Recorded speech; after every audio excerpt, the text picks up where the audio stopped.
Bonjour.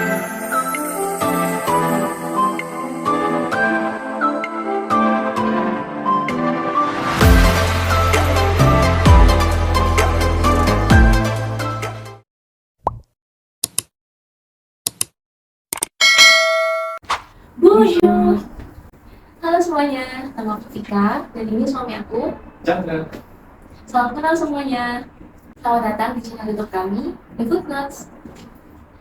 Sebelumnya perkenalan dulu ya.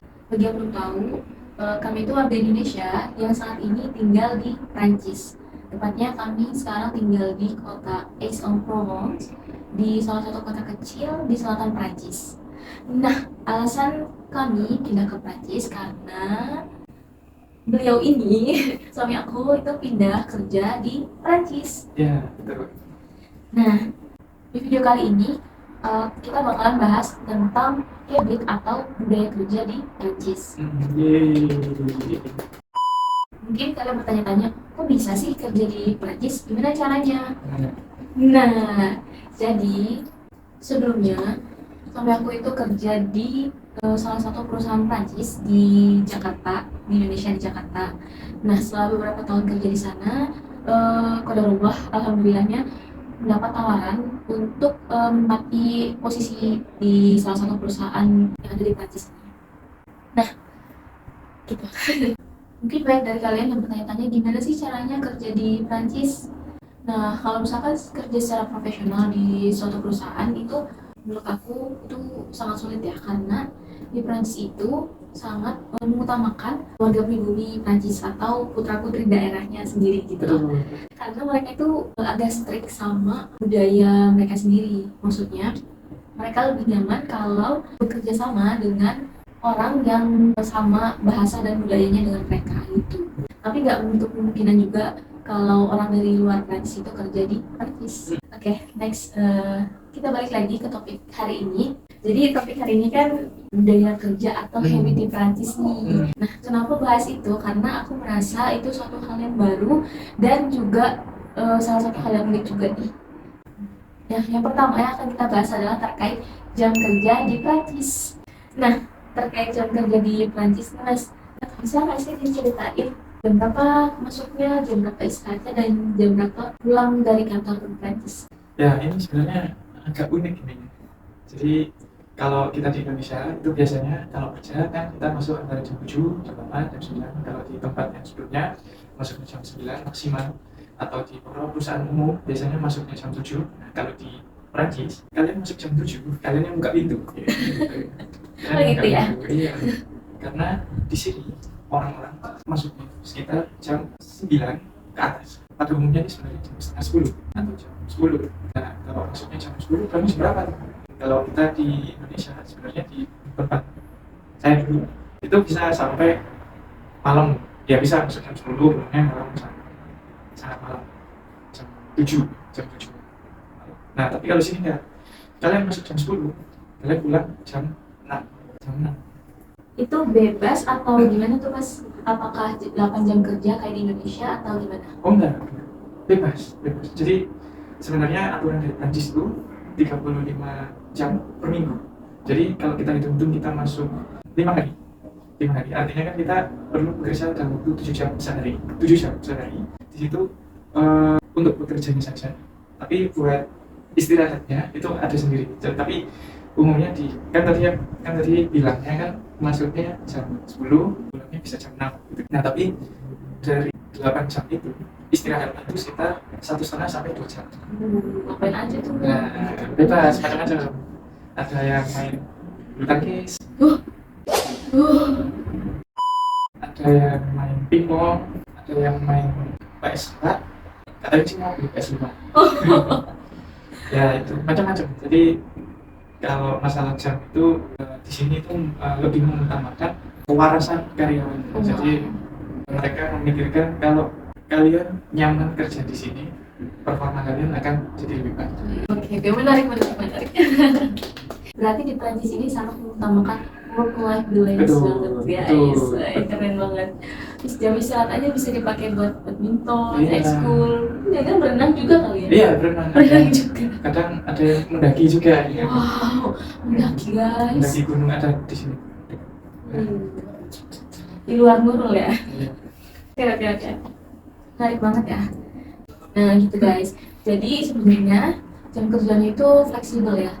Rata-rata orang yang bekerja di Prancis itu masuknya sekitar jam 9 atau jam 10 pagi. Dan itu mereka menganggap udah paling pagi gitu. Bahkan ada juga mungkin jam 12 juga boleh ya? Iya ada. Jam 12 juga boleh Tapi guys. pulangnya jam 7. Oh pulangnya berarti geser lebih malam. Oke. Tapi Menarik. Karena nggak ada sistem presensi. Jadi datang aja, pulang aja. Oh gitu. Ya. Terus cara mencatat kehadirannya itu gimana? Iya, percaya aja sama karyawan. Sama aja karyawan ya guys. Ada pencatatan itu hari-harinya ngapain? Ada. Oh nggak ada. Jadi adanya itu kita disuruh isi dalam waktu seminggu kita pernah cuti atau masuk gitu aja. Jadi kalau masuk ya udah masuknya di project apa gitu. Kita isi aja di situ. Gitu. Lumayan unik juga ya, jadi kayak sistemnya kejujuran gitu. Sedangkan kalau di Indonesia kan sistem presensinya tuh sebisa mungkin dibuat canggih mungkin dan sesafety mungkin guys, yang menghindari kecurangan gitu. Harus ada mukanya. Iya, harus ada mukanya, ada yang pakai fingerprint, ada pakai tag kartu. Diperiksa juga dari sendal mas satu. Iya, betul. Oke. Nah berarti aku ulangi lagi ya. Berarti masuknya itu jam 9 sampai jam 10 nih. Kemudian istirahatnya itu sekitar 2 jam. Ini bebas kalian ngelakuin apa aja. Dan pulangnya itu sekitar jam 6 guys. Nah gitu. Nah yang kedua, ini terkait transportasi nih mas. Biasanya karyawan-karyawan di Prancis itu kalau kerja naik apa? Gak tahu kalau di Paris. Kalau kita jadi di sini itu rata-rata teman-teman yang levelnya udah punya jabatan lah. Punya jabatan, ya naik mobil pribadi. Kalau punya mobil, naik mobil pribadi. Karena mereka lebih prefer kalau lebih mudah dijangkau mobil pribadi. Tapi kalau mereka berpikir transportasi umum lebih mudah, nah ada juga opsinya kita bisa naik bus. Jadi di sini ada bus yang mirip kayak Transjakarta. Oke. Menarik banget ya. Tapi benar sih, transportasi umum di Prancis tuh benar-benar sangat jempol, soalnya mudah banget gitu loh. Jadi kalian mau dari titik mana ke mana itu tuh semuanya ada jalur bisnya gitu. Nah tapi mungkin karena suami aku ini kerjanya di tempat yang agak terpencil, pedesaan gitu ya, yang mana transportasi umumnya itu ada tapi jamnya kayak kereta kayak KRL Cikarang Jakarta gitu loh, nunggunya lama-lama gitu. Nah jadi kebanyakan pakai mobil pribadi juga gitu. Tapi opsional ya itu. Tapi menurut aku transportasi umumnya juga oke sih. Ngomong-ngomong transportasi umum, emang lebih hemat mana nih mas kira-kira pakai transportasi umum atau naik kendaraan pribadi? Ya, nggak punya mobil. Pernah tanya-tanya nggak? Belum. Tapi yang jelas kalau sekarang karena nggak punya mobil jadi naik bis. Kalau naik bis itu tiketnya itu 1,2 euro untuk sekali jalan. Jadi kalau pulang pergi 2,4 euro. Tapi sebenarnya ada lagi selain beli tiket itu kita juga bisa bikin kartu langganan. Ada di sini. Ini contoh kartunya. Iya, itu kartu langganannya. Dan itu tergantung dari istilahnya moda transportasi apa yang mau kita pakai, entah kereta, bis atau kebetulan kalau di sini Mas cuma butuh bis aja. Jadi ya pilih opsi yang paling murahnya. Itu kalau sebulan bayarnya cukup 28 euro. Itu tab situasinya aja. Gitu. Tapi sebenarnya ya ada kota besar terdekat dari sini yang orang-orang sebutnya itu Marseille. Ya Marseille. Nah bisnya itu juga masih jadi satu. Jadi bisa ada langganan lagi yang lebih mahal, 68 euro per bulan, tapi bisa sampai Marseille. Tab situasi. Gitu. Oh berarti kalau misalkan nih ibaratnya Transjakarta gitu, mas itu cuma langganan jurusan Cawang ke Pasar Minggu gitu. Iya. Pasar Minggu Jakarta ini. Oh iya. Jurusan Cawang ke Pasar Minggu nih. Jadi langganannya itu terus ya tab sepuasnya tuh mau 1 bulan sampai 20 kali kayak 40 kali itu harganya sama gitu 28 euro. Tapi kalau mau naik bus jurusan yang misal Cikarang ke Jakarta itu bayarnya beda lagi gitu. Tapi ada juga tuh sistem langganan yang all in. Jadi mau pakai bus jurusan manapun ya harganya sama gitu harganya per bulan. bulan. Tapi menurut aku kalau misalkan kalian jarang bepergian atau jarang pakai bus yang lain yang keluar kota itu, mendingan pilih yang penting aja gitu, yang benar-benar urgent gitu. Karena lumayan juga ya. Oke. Selanjutnya adalah cuti. Setelah kerja kan kita jangan lupa ngomongin cuti ya guys. Itu healing deh. Work life balance. Work life balance meskipun sebenarnya udah work life balance banget ya. Nah, terus cuti, ngomong cuti nih, berapa sih total cuti tahunan kalau kerja di Prancis? Oh iya, total cuti. Jadi kalau peraturan Prancis itu cuti ada dua macam sebenarnya. Yang pertama itu cuti dibayar, dan yang kedua itu cuti pemberian dari pemerintah atau RTT itu namanya. Jadi untuk cuti yang dibayar itu kita setahun selalu dapat 25 hari. Tapi ini bergantung dari berapa lama kita kerja terhitung sebelum Juni. Berarti cutinya itu startnya itu Juni. Betul. Hitungan awal tahunnya, start year-nya itu Juni. Kalau di Jakarta di tempat memang itu sama. Terus karena misal baru masuk di bulan Desember bekerja, jadi nanti dihitung sampai bulan Juni 2024 tahun sekali itu belum punya cuti sama sekali. Tapi nanti di bulan Juni akan dapat cuti yang terhitung dari bulan Desember sampai bulan Mei. Oh iya, Mei. Desember sampai bulan Mei itu berapa bulan? Nah itu dikali 2 hari. Nah totalnya berarti nanti dapat sekitar 10 hari. Oh berarti kalau kita masuk kerjanya itu lewat dari bulan Juni itu berarti proporsi ya? Betul. Proporsi gitu loh guys. Jadi kalau misalkan nanti untuk tahun berikutnya itu startnya itu bulan Juni, mulai dapat cuti lagi gitu. Iya. Tapi cutinya ini apakah harus dihabisin dalam 1 tahun atau bisa dimasukin ke tahun depannya gitu? Iya, carry over. Bisa. Jadi sebenarnya di sistem pemerintahan di Prancis ini cuti dibayar itu bisa carry over. Jumlahnya berapa? Kayaknya 10. Lupa. Tapi caranya nggak otomatis carry over. Kita harus mengajukan surat template. Ya surat.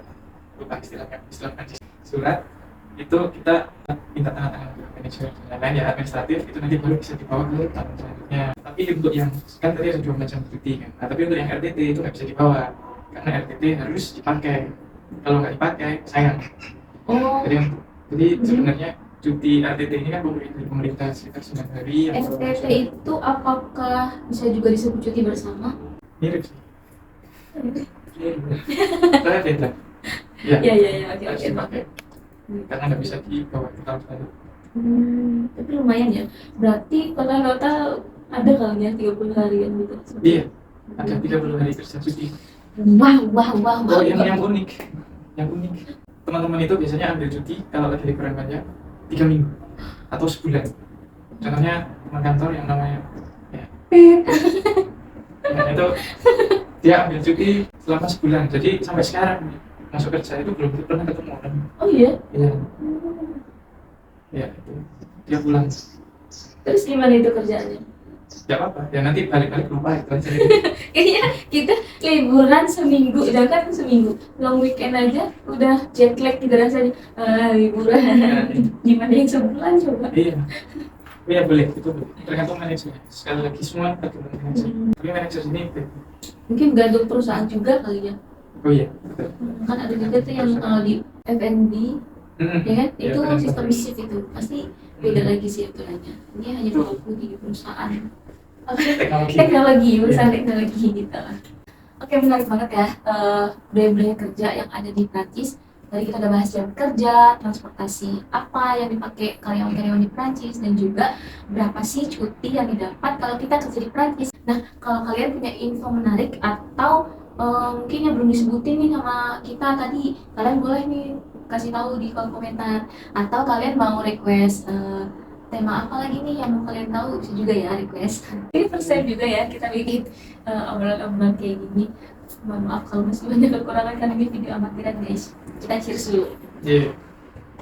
Oh iya, salam budaya juga. Salam budaya di Prancis. Kalau kalian suka dengan video ini, jangan lupa like dan subscribe, dan juga share ke teman-teman kalian. See you on the next video. Au revoir. Cheers.